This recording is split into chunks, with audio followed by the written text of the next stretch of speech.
Nama saya, nama yang diberikan oleh orang tua saya kepada saya adalah Burhanuddin. Saya lahir dari keluarga yang tidak mengenal Tuhan dan tidak ada orang Kristen di lingkungan keluarga saya, mulai dari kakak saya, kedua orang tua saya, kakek nenek saya, dan tidak ada yang menjadi Kristen. Dan sayalah yang memulai kehidupan Kristen dan kerajaan sorga di tengah-tengah rumah tangga dan keluarga saya. Ayah saya adalah pimpinan partai politik dari zaman pra kemerdekaan, terus zaman kemerdekaan, terus zaman Orde Baru. Pada waktu zaman Orde Baru itu beliau bersama dengan Haji Naro memimpin Partai Persatuan Pembangunan. Bersama dengan Haji Naro, Ketua Nasional P3, dan ayah saya memimpin Partai Persatuan Pembangunan di wilayah. Dan awalnya sebelum dia duduk memimpin Partai Persatuan Pembangunan dan duduk di DPRD, beliau adalah awalnya wakil kepala desa, terus jadi kepala desa, terus jadi anggota DPRD, terus meninggal 3 tahun yang lalu dalam usia 107 tahun. Saya cerita sedikit bagaimana saya bisa mengenal dan percaya kepada Yesus, menjadikan Yesus Tuhan dan Juru Selamat. Pada waktu saya sekolah di STM di Lombok, di Mataram, saya pernah membaca Injil, tetapi itu tidak hanya sebagai sepintas lalu. Nah, terus sesudah saya selesai sekolah di Lombok, saya ke Jakarta. Saya kerja di salah satu perusahaan kontraktor di daerah Jakarta Selatan, dan saya bertemu dengan seseorang yang memberi saya Alkitab di atas kendaraan. Lalu di atas kendaraan itu saya menemukan seseorang yang membawa 2 ikat. Saya pikir apa yang dia bawa itu adalah agenda. Saya memang ingin minta 1 kalau memang itu agenda. Lalu duduklah juga beliau. Sesudah duduk, saya bertanya beliau, apakah Bapak bawa agenda? Oh bukan, ini bukan agenda, ini kitab suci orang Kristen, kata dia. Lalu saya bertanya, apakah Bapak orang Kristen? Oh, saya bukan orang Kristen, tapi saya adalah pendetanya orang Kristen. Saya sedikit kaget dengan kalimat yang disampaikan oleh hamba Tuhan itu, bahwa dia bukan orang Kristen, tapi pendetanya orang Kristen. Saya bertanya, apa bedanya pendeta sama orang Kristen? Oh, dia sedikit ceritakan perbedaan. Oh, pendeta beda dengan orang Kristen karena pendeta sudah 90% melakukan firman Tuhan, sementara orang Kristen baru 25% melakukan firman Tuhan. Itu kata beliau. Lalu karena waktu dia mau turun, saya masih melanjutkan perjalanan. Akhirnya dia copot dari ikatan itu, dia berikan kepada saya dengan pesan, ini dibaca sampai di rumah, jangan kamu buang atau jangan kamu bakar. Akhirnya saya terima, saya bawa pulang ke rumah. Waktu itu saya tinggal dengan kakak saya. Sesudah 2 minggu saya saya belum nikah, masih muda. 2 minggu sesudah Alkitab itu ada di rumah, di tempat saya, sesudah sholat Isya, saya ingin mempelajari kitabnya orang Kristen ini. Apa sebenarnya isinya gitu. Lalu saya deret 3 buku, 1 Alkitab, yang kedua Al-Quran, yang ketiga ada hadis Nabi yang saya masih waktu itu simpan. Saya kalau Al-Quran kan dibaca dari kanan ke kiri, dibuka dari belakang ke depan. Apakah Alkitab ini juga dibaca dari kanan ke depan? Saya nggak tahu. Akhirnya saya mempergunakan kalimat Bismillah. Saya bilang Bismillahirrahmanirrahim. Saya membaca Alkitab. Sesudah saya buka secara acak, saya nggak tahu, terus keluar satu halaman paling depan. Itu sesudah cover ada halaman paling depan. Itu saya kaget membaca satu kalimat, tulisan besar di kepala di atas lembaran pertama itu, kalimatnya adalah kejadian. Saya benar-benar kaget membaca kalimat itu, lalu saya berpikir ini kejadian apa ini gitu. Nah, karena saya aneh itu kalimat kejadian itu, lalu saya baca satu pasal itu. Satu pasal itu memberikan pemahaman, petunjuk dan penasaran bagi saya sesudah saya membaca. Sebab kenapa? Saya tahunya dari Alkitab. Tuhan menciptakan hari pertama itu apa, hari kedua itu apa, hari ketiga itu apa, hari keempat itu apa, hari kelima itu apa. Lalu saya menemukannya ilmu pengetahuan yang baru di dalam Alkitab. Begitu saya baca kitab Kejadian, penciptaan alam semesta hari pertama sampai dengan hari yang kelima itu apa, saya tahu dari Alkitab. Lalu saya berpikir sederhana, rupa-rupanya kitab ini bagus, memberi pengetahuan. Karena bagus dan memberi pengetahuan, dan ini merupakan satu pengalaman spiritual bagi saya membaca kitab yang lain di luar Al-Quran. Lalu akhirnya setiap malam saya membacanya. Saya kadang-kadang lupa sama baca Al-Quran dan ngaji. Saking enaknya baca Alkitab, saya tidak pernah lupa membaca Alkitab setiap malam. Itu sebelum saya menjadi Kristen. Saya baca. Saya menemukan sesuatu yang berbeda. Kisahnya mulai berbeda pada waktu Adam. Di dalam Al-Quran, Adam dan Hawa itu ditempatkan di surga. Nah, di dalam Bible, di surat surat 7 ayat yang ke-19 sampai dengan ayat yang ke-25, 17 berkata bahwa tinggallah di sini surga hai Adam dan Hawa dan makanlah buah-buahan. Dan ayatnya yang ke-25-nya berbicara bahwa Tuhan menurunkan Adam dan Hawa ke bumi sesudah mereka jatuh dalam dosa. Itu di Al-Quran. Surat 7 Al-Ahraf ayatnya yang 19 sampai dengan ayat 25. Lalu saya baca dalam Bible, tempat pertama kali Nabi Adam dan Hawa itu tinggal bukan di surga, tetapi di bumi. Tempatnya namanya Taman Eden. Loh, kok ini ada perbedaan? Semakin perbedaan dengan kitab Al-Quran, saya semakin serius untuk mempelajari kok ada beda. Karena perbedaan, akhirnya saya baca terus tiap malam. Oke.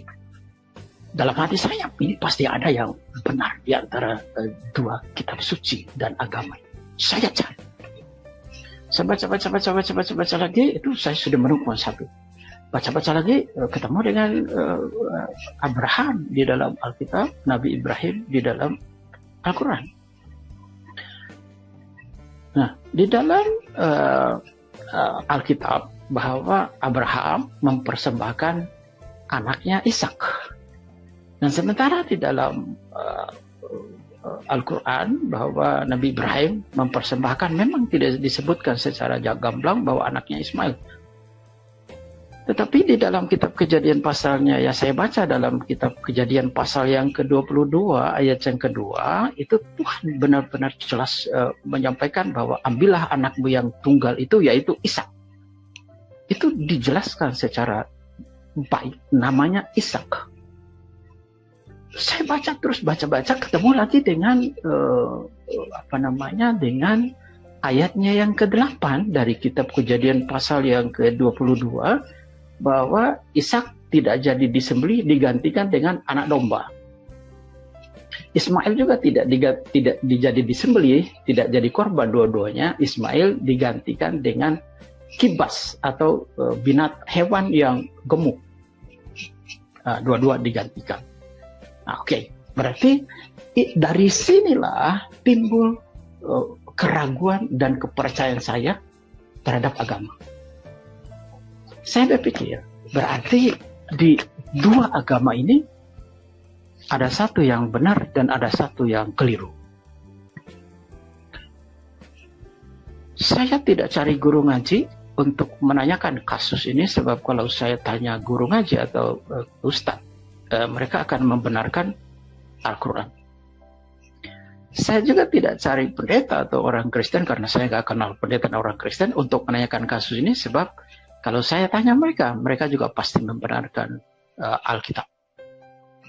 Nah, saya sebelum baca Alkitab, melanjutkan baca Alkitab, saya berdoa kepada Tuhan, Tuhan, mohon petunjuk, memberimu hambamu ini petunjuk, ya Allah Ta'ala, Allah Tuhan semesta alam, ya Rabbana, ya Tuhanku, berikan kepada hambamu ini petunjuk. Mana yang benar di antara dua sejarah ini dan mana yang keliru dan salah. Akhirnya saya baca tiap-tiap pasal saya baca, tiap-tiap kitab saya baca sampai 4 tahun saya selesai perjanjian lama. Tiap malam saya baca. Makanya saya adalah sekarang ini ya dari beberapa banyak hamba Tuhan, saya juga salah satu di antaranya yang orang-orang yang menghafal Bible. Memang Alkitab, saya senang sekali membaca Alkitab. Saya sangat senang tiap malam saya baca Alkitab. Lalu selesai perjanjian lama. Tahun yang keempat, tahun yang kelima, saya mulai membaca perjanjian baru. Matius menceritakan tentang sesuatu. Dalam saya baca banyak mujizat, banyak orang disembuhkan dan lain-lain di situ. Lalu saya baca kisah Matius pasalnya yang ke-28 ayat yang ke-18. Yesus berkata sebelum dia naik ke sorga, kepadaku telah diberikan segala kuasa di sorga dan di bumi. Kepadaku telah diberikan segala kuasa di sorga dan di bumi. Dari perkataannya itu, saya mencari di dalam Al-Quran siapa orang ini, siapa ya, kok bisa diberikan kuasa di sorga dan di bumi. Akhirnya saya buka Al-Quran, karena saya menemukan perkataan itu bahwa kepadaku telah diberikan segala kuasa di sorga dan di bumi. Akhirnya saya buka Al-Quran. Saya menemukan hal yang sama di dalam surat 3 Ali Imran ayat yang ke-45. Allah Subhanahu wa Ta'ala berkata kepada Nabi Muhammad demikian. Isabnu Maryamah wajihan fid dunya wal akhirah. Kata Allah Subhanahu wa Ta'ala kepada Nabi Muhammad, bahwa artinya bahwa sesungguhnya Isa anak Maryam itu dialah yang terbesar di dunia dan di akhirat. Kenapa Isa? Kenapa Isa? Dan bukan Nabi besar, Nabi saya Muhammad. Kenapa Nabi Isa? Kenapa Yesus? Siapa yang terbesar? Ini kata Allah Ta'ala. Allah Subhanahu wa Ta'ala berfirman, menyampaikan firman kepada Nabi Muhammad di dalam surat 3 Ali Imran 45 bahwa Isa bin Maryam wajihan fid dunya wal akhirat, sesungguhnya Isa putra Maryam dialah yang terbesar di dunia dan akhirat. Begitu saya membaca dua kitab ini, Maryam surat Ali Imran 3 ayat 45 dan Matius pasal 28 ayat yang ke-18, saya menemukan lagi satu poin di dalam Bible. Saya baca lagi. Baca. Markus saya baca full. Lukas saya baca full. Yohanes saya baca. Mulai baca Yohanes. Saya menemukan banyak hal di dalam Injil Yohanes. Yang pertama saya baca Yohanes pasal 1 ayat yang pertama. Pada mulanya adalah firman itu bersama-sama dengan Allah. Dan firman itu adalah Allah. ayat 14 berkata, firman itu telah menjadi manusia dan diam di antara kita. Jadi pada mulanya firman itu bersama-sama dengan Allah, dan firman itu adalah Allah. Ayat 14, firman itu telah menjadi manusia. Siapakah firman yang menjadi manusia? Adalah Yesus Kristus. Oh, bagus, ini mantap.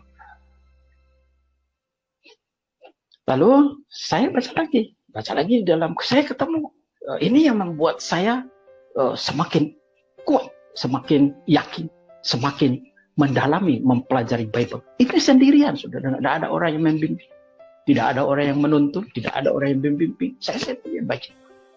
Saya ketemukan lagi di dalam Injil Yohanes pasal 1 ayat 29. Yohanes pasal 1 ayat 29. Disebutkan di sana kata Yohanes atau kata Yahya. Lihatlah anak domba Allah yang menghapus dosa dunia. Karena disebut anak domba, akhirnya saya teringat kepada peristiwa Ishak. Abraham mengorbankan anaknya Ishak diganti dengan anak domba. Ini matching. Oh, saya bilang, oh dari sini. Jadi perjanjian lama, Abraham mempersembahkan anaknya Ishak, lalu diganti dengan anak domba. Perjanjian baru, Yohanes 1 ayat 29, disebutkan di sana, lihatlah anak domba Allah yang menghapus dosa dunia. Lanjut, saya baca lagi, baca. Ketemu dengan Injil Yohanes pasal 14 ayat 1 sampai dengan ayat 6.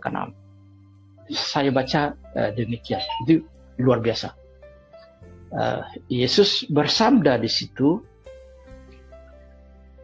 jangan gelisah hatimu, percayalah kepada Bapa dan juga percaya kepadaku. Di rumah Bapakku banyak tempat. Kalau tidak, aku tidak mengatakan kepadamu, sebab aku pergi ke sana untuk menyediakan tempat bagi engkau. Sesudah aku pergi, aku akan datang kembali menjemput kamu, supaya dimanapun aku berada, kamu pun berada. Ayat yang ke-6, akulah jalan dan kebenaran dan hidup, dan tidak ada seorang pun yang bisa sampai kepada Bapa kalau tidak lewat aku. Saya melihat perkataan Yesus Kristus ini sungguh hebat. Saya teringat ada satu di dalam hidup manusia dalam dunia ini, tidak mungkin manusia bisa selamat dan masuk surga dengan banyaknya dosa, kesalahan manusia. Enggak mungkin, saudara, karena manusia bersifat tanah dan cenderung untuk berbuat dosa. Perlu seseorang yang saleh, seseorang yang kudus untuk membawa seseorang itu ke surga. Saya membaca dalam sejarah Nabi, baik di dalam Al-Quran maupun di dalam Bible, tidak ada satupun Nabi yang pernah menyampaikan perkataan yang sedemikian hebat, bahwa tidak ada seorang pun yang bisa sampai kepada Bapa kalau tidak lewat aku. Itu hanya ada pada Yesus. Nabi Musa yang diberikan 2 loh batu, 10 hukum, dan itu hukum 10 perintah Tuhan itu diimani oleh seluruh bangsa di dalam dunia, baik bangsa-bangsa orang-orang yang percaya maupun yang tidak percaya. Jangan berzina, itu kan perintah kitab Tuhan dalam kitab Tauratnya Musa. Jangan mencuri, jangan membunuh. Itu semua adalah diikuti oleh seluruh bangsa dan seluruh manusia. Musa tidak pernah berkata demikian. Abraham tidak pernah berkata demikian. Ishak tidak pernah berkata demikian. Yakub tidak pernah berkata demikian. Nuh tidak pernah berkata demikian. Ayub tidak pernah berkata demikian. Daud, Salomo, Yunus, Elia, nabi-nabi yang lain, semua nabi yang pernah ada di dalam dunia ini tidak pernah berkata bahwa tidak ada seorang pun yang bisa sampai ke surga kalau tidak lewat aku, kecuali Yesus. Saya mendalam.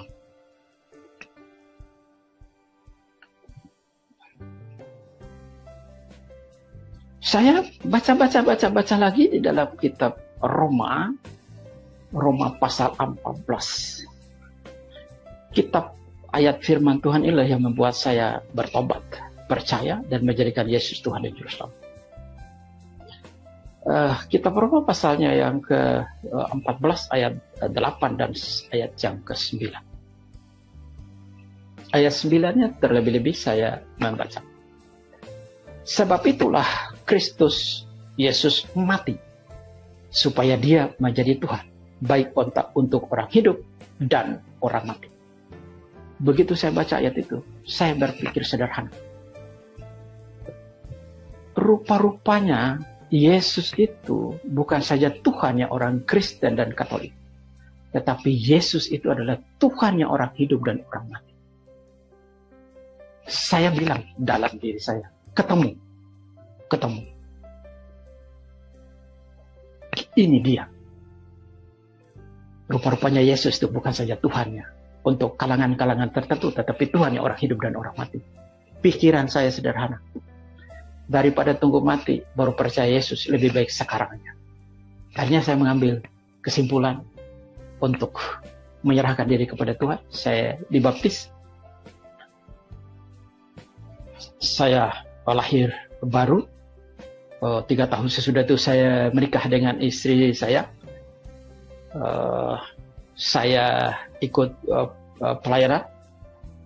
Saya jadi hamba Tuhan. Saudara, kesimpulan dari kisah saya ini, saya mengambil dari 2 di dalam Al-Quran. Yang pertama, hanya ada 2 di dalam Al-Quran itu yang mengetahui hari kiamat. Hanya ada 2. Mulai dari Nabi Adam sampai dengan Nabi Muhammad di dalam Al-Quran, itu hanya 2 yang tahu hari kiamat. Hanya 2. Bukan 3, nggak ada lagi. Yang pertama adalah Allah Subhanahu wa Ta'ala atau Allah SWT. Di dalam surat Luqman ayat yang surat 31 Luqman ayat yang ke-34 dijelaskan di situ, sesungguhnya hanya Tuhan Allah yang tahu hari kiamat. Di sisinya lah Tuhan tahu hari kiamat. Jadi yang pertama itu, hari kiamat cuma Tuhan yang tahu, atau Allah Subhanahu wa Ta'ala. Yang kedua, ini yang hebat. Rupa-rupanya ada nabi di dalam Al-Quran juga yang tahu hari kiamat. Ada nabi dalam Al-Quran, dia tahu hari kiamat. Siapakah nabi yang tahu hari kiamat di dalam Al-Quran? Adalah Nabi Isa, anak Maryam, atau yang kita sebut Yesus Kristus putra Maryam. Di Al-Quran surat 43 Al-Zukhruf ayat yang ke-61 disebutkan di sana, sesungguhnya dia, Isa, benar-benar memberikan pengetahuan tentang hari kiamat. Karena itu, jangan kamu ragukan kiamat itu. Ikutlah aku, dan inilah jalan yang lurus. Hanya ada 2 orang yang mengetahui hari kiamat dalam Al-Quran.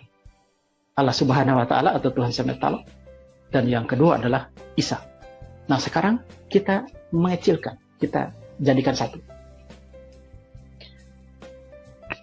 Isa Al-Masih mengetahui hari kiamat. Ini Allah mengetahui hari kiamat. Kalau hanya Allah yang mengetahui hari kiamat dan Isa mengetahui hari kiamat, lalu Isa ini siapa?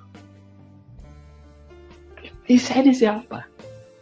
Memang di dalam Al-Quran tidak ada ayat yang mengatakan bahwa Isa Al-Masih adalah Tuhan. Tidak ada. Tetapi sifat-sifat sebagai Tuhan itu ada pada diri Isa Al-Masih. Salah satu contoh, dia tahu hari kiamat. Kan cuma Allah yang tahu hari kiamat, tidak boleh manusia, tidak boleh nabi. Nah, kalau cuma Isa yang tahu hari kiamat, nah sebenarnya Isa ini siapa? Isa ini siapa sebenarnya? Kok dia tahu hari kiamat? Kok dia tahu hari kiamat. Isa ini sebenarnya siapa? Ini, saudara, Yesus Kristus atau Isa Al-Masih. Dialah kebangkitan dan hidup. Dalam Injil Yohanes pasal yang ke-10 ayat yang ke-25. Akulah kebangkitan dan hidup. Barang siapa percaya kepadaku, ia akan hidup meskipun ia telah mati.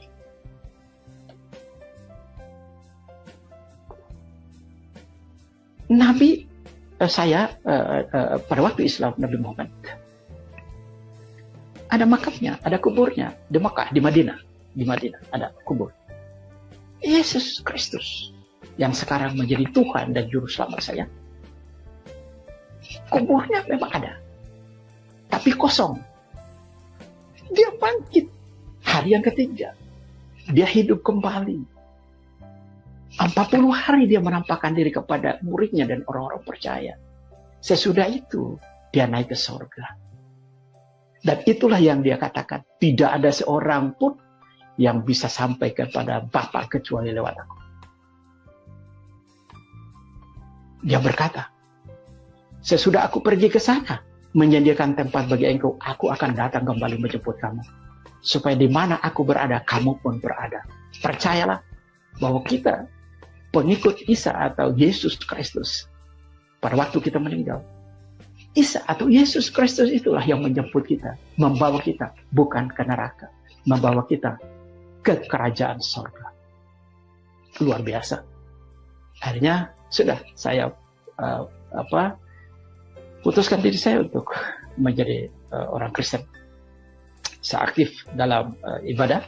Akhirnya saya meninggalkan semua kegiatan pekerjaan. Saya tinggal karena ingin memperdalam ilmu agama ini, saya tinggal di Taman Jelita dulu di Rawamangun, tempatnya Om Korobot.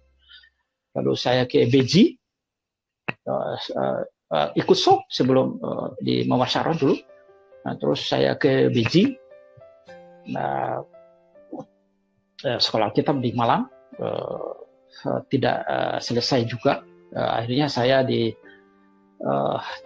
oleh GBI untuk menjadi pendeta pada tahun 96 di Hotel Setia di Puncak. Saya melayani Tuhan. Alkitab berkata, satu yang percaya seluruh diselamatkan Tuhan.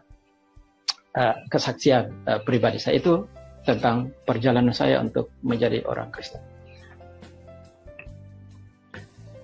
Satu waktu saya diundang ke negara bagian Victoria di Australia, kotanya kota Melbourne. Tahun 2000. Yang mengundang adalah Ibu Rahel, Pak Obed atau Ibu Rahel dari GBI Betani. Saya tinggal di Chadstone. Tempat pelayanan saya di hari terakhir itu adalah di Box Hill. Saya ada khotbah di gerejanya Pak Agus, namanya IPC, Indonesian Presenter. Pendetanya Gembala Sidanya Pak Agus. Saya tinggal di rumahnya Pak Pendeta Barnabas Ong di Chadstone. Tinggal situ kurang lebih 10 hari saya ada di Victoria, di Melbourne. 2 hari menjelang saya kembali ke Indonesia, itu ada seminar malam. Seminar malam itu membahas Alkitab dan juga sebagian dari Isa Al-Masih di dalam Al-Quran. Datanglah seseorang yang bukan orang Kristen, dia Muslim, namanya Pak Senoaji. Sebelum ibadah, Pak Senoaji ini bincang-bincang dengan saya. Dia berkata, Pak Pendeta, semua orang itu sekali waktu akan ke surga semua, tapi nanti dihukum dulu di neraka, dicuci, dibersihkan dulu di neraka, tetapi nanti pada waktunya semua akan ke surga. Oh, saya bilang kalau semua ke surga ya nggak usah perlu nabi, nggak usah perlu kitab suci, toh semua orang akan ke surga. Lalu akhirnya udah saya naik mimbar, saya khotbah dengan perbedaan agama, perbedaan kitab suci. Lalu selesai kebaktian, duduklah dia di dekat saya lagi makan. Ya Pak Senwajin, kami makan rame. Dia tidak ingin jauh dari saya, kayaknya sepertinya orang ini penasaran.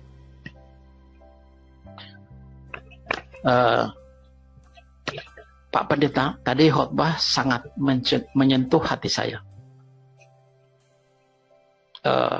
Nanti saya cari Bapak di Jakarta pada waktu saya ke Jakarta.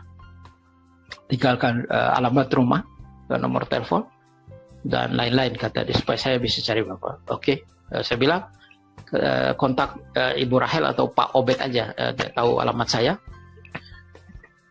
Nah, pada waktu saya pamit, Pak Pendeta, saya pulang karena rumah saya agak jauh dari kota ini, kata dia, kurang lebih setengah jam perjalanan dari ini ke rumah. Pada waktu dia meninggalkan saya dia pamit, saya mendengarkan suara Tuhan. Suara Tuhan itu bukan suara batin, bukan, tetapi ada suara yang berbicara di dalam diri saya. Benar-benar suara itu seperti suara manusia. Suara berbicara seperti suara manusia. Dan saya benar-benar kaget mendapatkan suara itu. Suara itu berkata demikian. Tanyakan Seno Aji kapan dia mau dibaptis. Saya merenung beberapa saat. Lalu akhirnya saya buka mata. Saya samperin lagi Pak Seno Aji yang sudah ada di pintu luar. Saya panggil, Pak Seno Aji, sini dulu, kita masuk dulu, bicara dulu sebentar. Ini ada pesan Tuhan untuk Bapak. Akhirnya dia duduk situ, dia duduk kembali di meja itu. Saya bilang, ada pesan Tuhan yang saya ingin sampaikan kepada Bapak. Saya belum pernah mendengar suara ini seperti ini selama saya jadi pendeta atau jadi orang Kristen. Belum pernah. Selama saya hidup, saya belum pernah mendengar suara seperti ini. Suara apa itu, Pak? Kata dia. Suara suruh menanyakan kapan Bapak mau dibaptis. Dia, Pak Seno Aji ini kaget. Oh begitu ya Pak, kata dia. Iya, saya suruh tanya Bapak kapan Bapak mau dibaptis. Dia kayaknya meremata sedikit, entah doa apa yang dia sampaikan, karena pada waktu itu memang dia masih Muslim. Dia buka mata, harusnya dia bicara kepada saya, kalau begitu, kalau memang benar itu suara yang Bapak dengar, gini, kapan Bapak siap untuk membaptis saya? Saya cari Bapak di Jakarta, atau Bapak baptis saya sekarang, malam ini atau besok, sebelum Bapak pulang. Saya serahkan diri saya kepada Yesus Kristus dan menjadikan Yesus Tuhan dan Juru Selamat saya. Saudara, itu baru pertama kali dia ikut kebaktian. Itu Pak Seno Aji, baru pertama kali dia ikut kebaktian. Malam itu juga dia serahkan diri kepada Tuhan. Saya tanya Pak Obed, Ibu Rahel, dan Pak Barnabas Ong yang ada di situ. Barnabas Ong adalah ketua masyarakat Indonesia yang ada di Melbourne. Saya tanya, gimana dengan tantangan dari Pak Seno Aji? Apakah saya baptis dia besok, atau baptis dia malam ini, atau saya baptis dia di Jakarta? Pak Barnabas bilang sama saya, jangan tunggu besok, jangan tunggu, apalagi jangan tunggu dia ke Jakarta. Malam ini aja juga kita baptis dia. Kata, kalau tunggu besok, apalagi lusa, dia berubah pikiran. Banyak godaan, banyak gangguan, banyak informasi, kata dia. Malam ini aja juga kita baptis. Akhirnya kita isi air di bakir. Saya baptis semua. Udah 20 tahun kan ini sudah.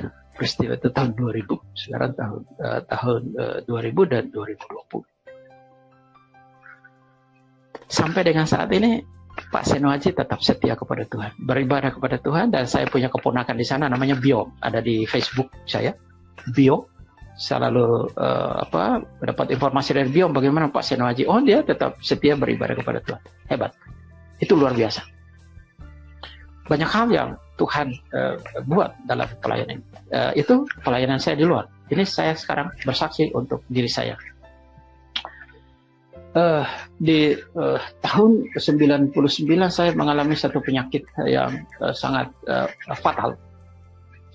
Pembengkakan di alat tester. Alat tester saya membengkak, itu buah cakar saya itu membengkak. Lalu saya dilarikan ke rumah sakit pada waktu itu oleh istri saya. Lalu diperiksa oleh dokter, difoto oleh dokter, Lalu didapati hasil foto itu ada daging yang tumbuh di antara dua telur apa namanya alat reproduksi saya, buah jakar saya itu ada telur, ada daging yang tumbuh. Itu hari Jumat. Hari-hari itu juga dokter berkata kepada saya, Pak Burhanuddin, besok hari Sabtu Anda dioperasi. Saya jawab, jangan operasi hari Sabtu, hari Minggu, hari Senin aja, sebab hari Minggu sore saya harus pimpin kebaktian. Saya bilang gitu. Oh, dokter itu kaget, pimpin kebaktian. Bapak ini pendeta, ustadz atau pastor, kata dia. Saya pendeta. Oh, dia dokter itu berkata, baru pertama kali ini saya dengar ada pendeta Burhanuddin. Ya, saya pendeta. Akhirnya dokter berkata kepada saya, aduh saya senang sekali Bapak mendengar Bapak Burhanuddin, pendeta, katanya. Kita memang tidak segereja, tapi kita satu Tuhan. Saya Katolik, Bapak Kristen. Saya tidak menginginkan Bapak cepat mati, katanya. Saya kaget sudah. Memang kenapa? Sakit ini sangat bahaya. Oke. Bapak besok dioperasi. Oh jangan, hari Senin aja. Kenapa, saudara, kenapa saya alasan hari Senin harus dioperasi? Karena hari Minggu sore, jam 5, saya harus pimpin kebaktian. Itu semi KKR, di gereja Kramasoka nomor 4 Senen. Dan itu kebaktian, bukan hanya kebaktian biasa, itu orang-orang sakit yang datang. Makanya saya minta dioperasi hari Senin. Oke. Nah, terus sampai dengan hari Sabtu tidak ada perubahan. Hari Minggu pagi, dokter berkata kepada saya, Bapak wakilkan aja kepada orang lain, sebab Bapak tidak boleh berjalan, sebab kalau saya takut kalau Bapak berjalan, itu pecah di dalam, Bapak berakhir fatal. Wakilkan aja. Saya bilang, nggak bisa diwakilkan, karena itu pelayanan, nggak bisa diwakilkan. Apapun yang terjadi, saya akan datang. Akhirnya, udah saya, nggak bisa pakai celana, saudara. Nggak bisa pakai celana dalam. Saya pakai celana panjang, saya telepon pendetanya untuk jemput saya di rumah sakit. Pendeta, tolong jemput saya di rumah sakit. Iya Bapak pimpin kebaktian ini sore. Iya jemput saya. Karena nggak bisa bawa mobil, saya sakit di rumah sakit. Oke, saya datang. Naik kan di atas, naik lantai 2. Saya jalan, udah ngangkang, karena nggak bisa jalan. Mereka nyanyi 45 menit, saya khotbah kurang lebih juga 45 menit. Selesai khotbah, saya menantang mereka untuk saya mendoakan aja di atas mimbar. Tapi rupa-rupanya hati saya tidak sejahtera doakan mereka di atas mimbar. Akhirnya saya suruh mereka maju semua. Saudara, ini masih ada jarum infus di lengan saya, ini masih ada jarum infus. Saya pimpin kebaktian. Itu masih ada nempel jarum infus. Saya doakan satu demi satu. Jam 11 atau jam 10 malam baru selesai itu mendoakan satu orang, lalu diantar lagi ke rumah sakit oleh pendeta yang menjemput saya di Kramasoka Senen, gerejanya di situ. Saya sampai di rumah sakit, cuci muka, mandi, tengah malam jam 12 malam saya berdoa, saya bilang sama Tuhan, kalau boleh jangan lewat operasi karena besok aku mau operasi. Kalau boleh jangan lewat operasi. Lewat tanganmu aja, engkau datang menjamah hambamu dan menyembuhkan hambamu di segala penyakit. Udah, selesai. Jam 4 pagi, itu kedengaran ada suara orang ngaji, lalu jam 4:30 ada azan, saya bangun. Pada waktu saya bangun, saya pegang saya punya alat reproduksi. Saya kaget bahwa alat saya kempes, benar-benar kempes. Kalau kemarin atau tadi malam itu bengkak, membesar dan sakit, ini kempes, sudah kempes.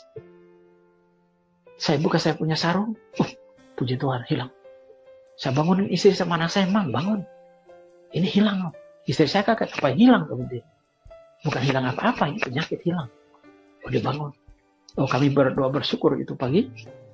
Jam 8 pagi dokter datang rencana untuk operasi saya. Dokter berkata, Pak Pendeta untuk siap untuk dioperasi. Jangan dulu dorong ke meja operasi, tolong periksa kembali sakit saya. Lalu diperiksa, dokter angkat saya punya sarung. Dokter kaget, barang itu kemana Pak Pendeta? Disebutkan kata-kata barang. Lalu akhirnya Diketok sama dokter, sakit? Nggak sakit, saya bilang. Oh, kalau gitu saya ronsen, foto sekali lagi, foto. Akhirnya jadi foto jam 4 sore, datang 2 foto, yang lama dan yang baru. Yang lama ada daging, yang baru sudah tidak ada daging. Jadi dokter berkata, Pak, Bapak gak jadi dioperasi karena dagingnya hilang. Daging yang tumbuh itu hilang di dalam sudah. Hebatnya itu Yesus. Jadi Tuhan Yesus tidak mengizinkan saya dioperasi dokter. Dia menyembuhkan penyakit saya. Dia menyembuhkan penyakit saya. Dia juga berkuasa menyembuhkan penyakit saudara. Tuhan Yesus Kristus memberkati kita malam hari. Demikian kesaksian saya. Kiranya menjadi berkat buat kita semua yang mendengarkannya.